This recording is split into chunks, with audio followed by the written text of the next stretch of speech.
السلام عليكم، مرحبا بكم اليوم في فيديو جديد. اليوم ان شاء الله نقوم بتحضير كيك ناجح منفوخ مع جميع اسرار النجاح ديالو. فعلى بركة الله غنبداو. فهنا غادي ناخد 4 البيضات يكونوا بحجم يعني متوسط. اذا كانوا يعني بحجم كبير تقدروا تستعملوا غير 3. فانا هنا عندي حجم متوسط. ضروري يكونوا يعني بنفس درجة حرارة المطبخ، ضروري، لان الا كانوا باردين فتيخلقوا لنا مشكل في يعني اثناء الكيك ديالنا ما كيكونش منفوخ وما كيكونش ناجح. فضروري نحترموا هاد المساله هذه ونخرجوه قبل بشي نص ساعه تقريبا. فانا خديت كاس غير مملوء من السكر الخشن، وهنا كاس الا ثلث من الزيت فقط، ما نستعملوش كاس كامل، لان الا كثرنا من الزيت فالكيك ديالنا واخا كتجي طالعه وكتجي منفوخه ولكن كتجي مزيته والمذاق ديالها للاسف ما كيكونش زوين. وبالنسبه للسكر يعني على حسب الاختيار ديالكم، فانا اكتفيت بهذه الكميه. اللي تيبغي الكيك يكون يعني حلو بزاف فممكن انه يضيف اكثر. فهنا غادي نبدا نخلط العناصر ديالي. ضروري نخلط البيض، هاد 3 العناصر ضروري يتخلطوا مزيان: البيض، السكر الخشن والزيت. ممكن طبعا تستعملوا طراب اليد، عفوا الطراب الكهربائي، ولا مولينكس، ولا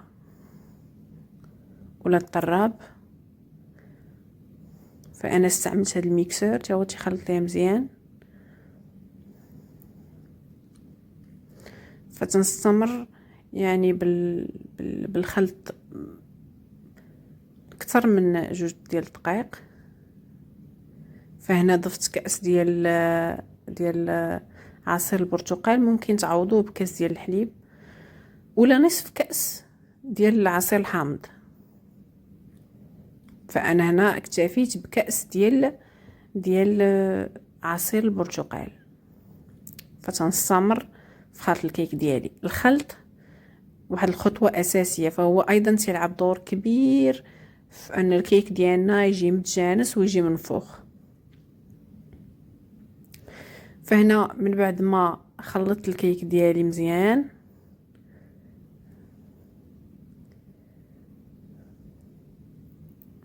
فكيف ما كتلاحظوا من بعد ما خلطته مزيان تلاحظوا تكون بعض الفقاعات، يعني وهذا دليل انه تخلط مزيان.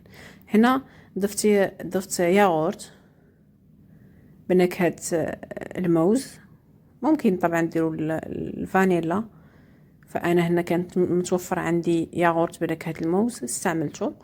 وايضا من بين اسرار نجاح الكيك وان الكيك ديالنا يجي منفوخ، فاذا كان متوفر عندكم النشا، فانا هنا عندي نشا الذره، زيدوا ولا ضيفوا واحد المعلقه، فهو ايضا تعطينا كيك هشيش ومنفوخ. فهنا انا ضفت ملعقه كبيره من النشا.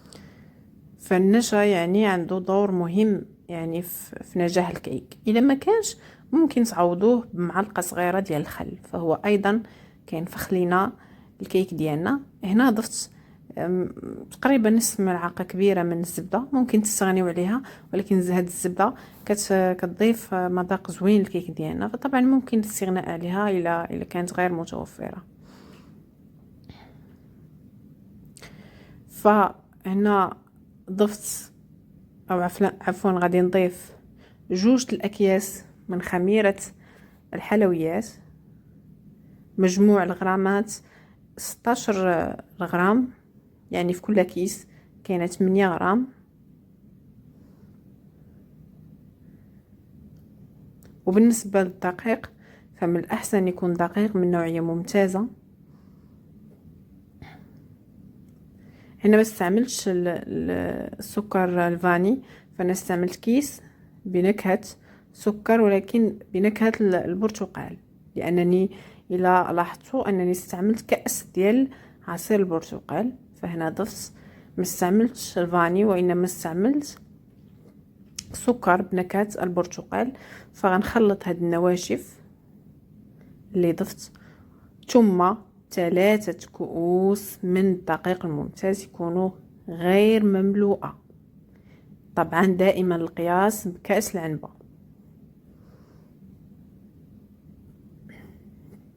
فانا هنا يعني بديت كنستعمل غير الطراب اليدوي، وحاولت نخلط العناصر ديالي مزيان كيف ما كتشوفوا.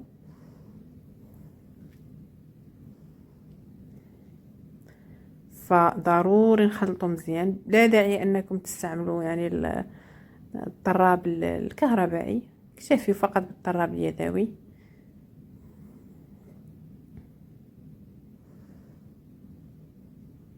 فهنا تنستمر في اضافه يعني الدقيق شويه بشويه باش ما يتكونوش ليا كتل، وباش يسهل عليا التخلاط. فهذا هو القوام ديال الكيك ديالي.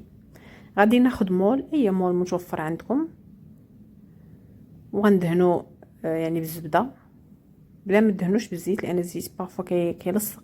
فدهنو بالزبده، دهنوا جميع يعني الاطراف ديال المول ديالكم.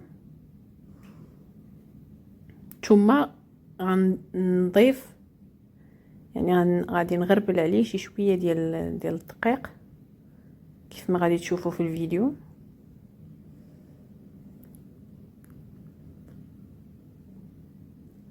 فانا استمريت يعني في دهن المول ديالي.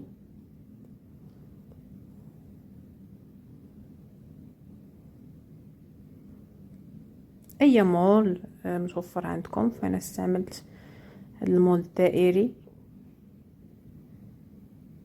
يعني تيتوافق الحجم ديالو مع هاد الكميه ديال الكيك اللي درت، تعطيني كيك منفوخ يعني. حتى هاد النوع من المولات فما كيلصقش. هو الوزن ديالو شويه ثقيل، يعني ملي تبغيو تاخذوا المول ديال الحلوى فحاولوا تاخذوا لي شويه الوزن ديالو يكون ثقيل، ماشي اللي خفافين، لان اللي خفاف تيكونوا يعني كيشدوا الحراره بالزربه، كيشدوا الطياب بالزربه وممكن يلصقوا مع الوقت. ممكن حتى الشكل ديالهم يعني يوقع لهم شي تقعر ولا. دونك ضروري تاخذوا يعني مول يعني بكاليتي مزيانه. فهنا انا تنحاول يعني ان الدقيق ديالي ينتشر في كاع يعني في القعر ديال المول ديالي كامل باش ما يلصقش نهائيا.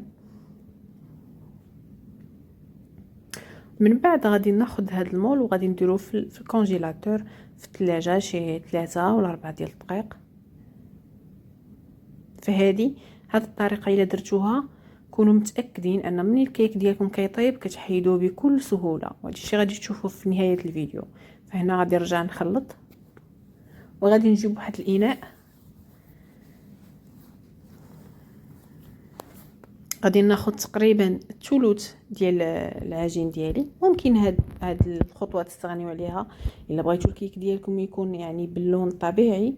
فانا بغيت نزوق شويه يعني ناخذ واحد جزء منه ونخلطه مع الكاكاو يعني ونزوق الكيك ديالي من الداخل. فهنا غادي ناخذ معلقه ديال الكاكاو يعني للزين، فهو تعطينا كيك يعني بشكل رائع. والكاكاو المر حتى هو تيضيف واحد المذاق زوين للكيك ديالنا. فهنا اكتفيت بهذه الكميه، حاولت في الاول نخلط يعني فقط بالمعلقه كيف ما كتشوفوا، ومن بعد غنميكسي هذا الخليط هذا باش يتخلط بزاف مزيان ويمتجز وما يبقاوش يعني هذوك الكويرات ديال الكاكاو. فكيف ما كتشوفوا يعني اللون الكاكاو انا استعملت فقط. ممكن الا بغيتو يكون غامق اكثر تستعملوا يعني اكثر من الكميه اللي استعملت. فهنا غادي نميكسي الخليط ديالي. في هذا الاثناء تيكون المول ديالي وضعته في الثلاجه يعني غير مده يعني ديال 3 دقائق الى 5 دقائق.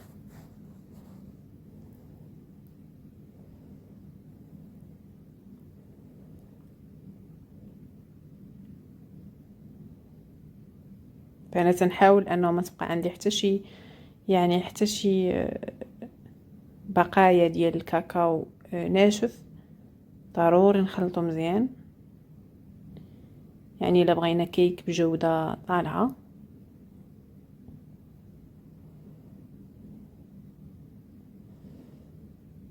فمن بعد ما خلطت يعني تقريبا ثلث، ممكن تستعملوا اقل من ثلث الخليط على حسب الذوق ديالكم، على حسب الكميه ديال يعني ديال الكاكاو اللي بغيتوها تكون في الكيك.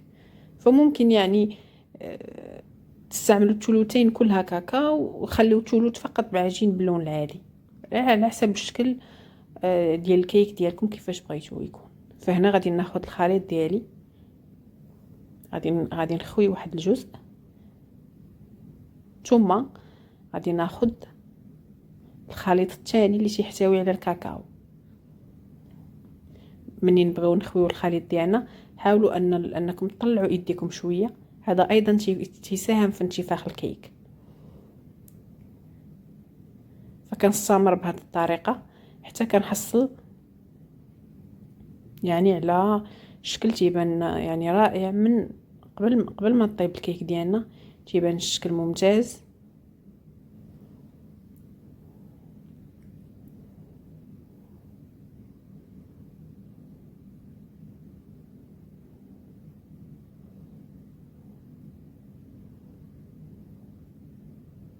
فهنا يعني تنستمر في كل مره كنخوي خليط. فهذا هو الشكل ديال الكيك ديالنا قبل ما ندخلو الفران.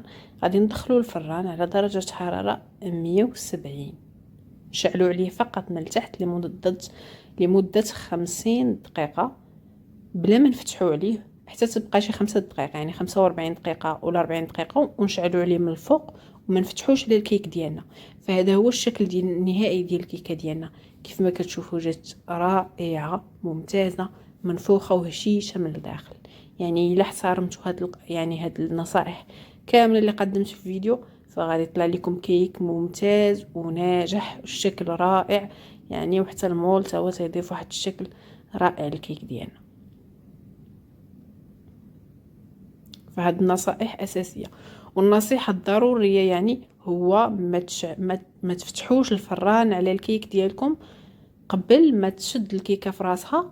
فانا مادام عرفت الوقت ديالها اللي قلت لكم، يعني 50 دقيقه على درجه حراره 170 قبل 10 دقائق، يعني مع 40 تنشعل حتى من الفوق باش تحمر ليا الكيك ديالي من الفوق. فما تنحتاج نهائيا انني نفتح عليها، يعني عارفه الوقت ديالها وضابطه الوقت ديالها. فكيف ما كتشوفوا الشكل الداخل جا رائع رائع ومزوق بطريقه زوينه.